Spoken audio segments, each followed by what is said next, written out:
the G7 intervention is the first in more than a decade and shows just how serious Japan's disaster is for the world's economy and for the markets. Well, to talk us through the risks and what may happen next, I'm joined live in the studio by Trevor Williams. He's the chief economist at Lloyds TSB Corporate Markets. Trevor, great to speak to you again. In terms of what this means, the G7 rather unprecedentedly but also surprisingly intervened. This is great news, but can it be sustainable? Are we going to see a spike up in the yen in a couple of weeks, or is this going to be just the slow road to recovery for the Japanese economy? Well, I think that you're absolutely right. Let's recap. They have, for the first time in 10 years, taken what is, for them, unprecedented and coordinated action as well, which means that they're serious about this. I think that the economic trends also support the action, and that's the key to FX intervention. If it is supported by economic trends, then it generally succeeds. The economic trends do suggest that the yen should not be strengthened at this time.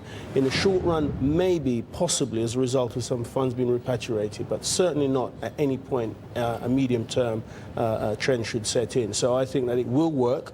It's the right thing for the Japanese economy, and it's the right economic effect too, which is that they're going to lose output, which means that the economic potential will lose momentum, and so you'd expect the currency in that environment to weaken. So it will work on the longer term, because we've had an impact today, but it will work on the longer term. Do we have to have any added measures? Well, I think it'll work in the medium term. In the longer term, I think when the Japanese economy starts to recover, as it will, when they do start to rebuild, assuming, of course, that there isn't some kind of nuclear fallout which prevents some of that area being rebuilt. On that assumption, and then that they do start a widespread reconstruction of the area that's been devastated by the earthquake and the tsunami, then growth will rebound, and it will rebound very strongly. It could even set the platform for a more general economic recovery in Japan, and therefore the yen at that point may strengthen. But in my view, the yen is overvalued in any event. So I think that levels of around 90 to 100 are much more close to fair value for me for the yen than levels between 80 and 85. One of the proposals coming from the French finance minister, Francine Lacqua, was that they would also buy some bonds. This hasn't happened. Would this support the economy further, or is it a little bit off the mark? I think that's a bit odd because, you know, Japanese interest rates are already very, very low. Long-term rates are low as well. I think that the money which has been injected into the financial markets by the Bank of Japan, I think those are sufficient action on the monetary side.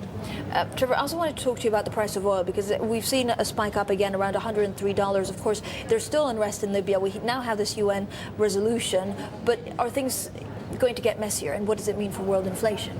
Well, it is going to get messier, I think, because on the one hand, if you look at the potential effects of a slowdown in the pace of building nuclear plants, then what that suggests is higher oil prices as you switch to using oil, and therefore that keeps oil prices higher than otherwise. So that supports it. But also the events in the Middle East may unfold in an unpredictable way from here. The fact that NATO has been given the right to put a no-fly zone, and there could be airstrikes led by the Americans, well, I mean, that could push up oil prices in the short term.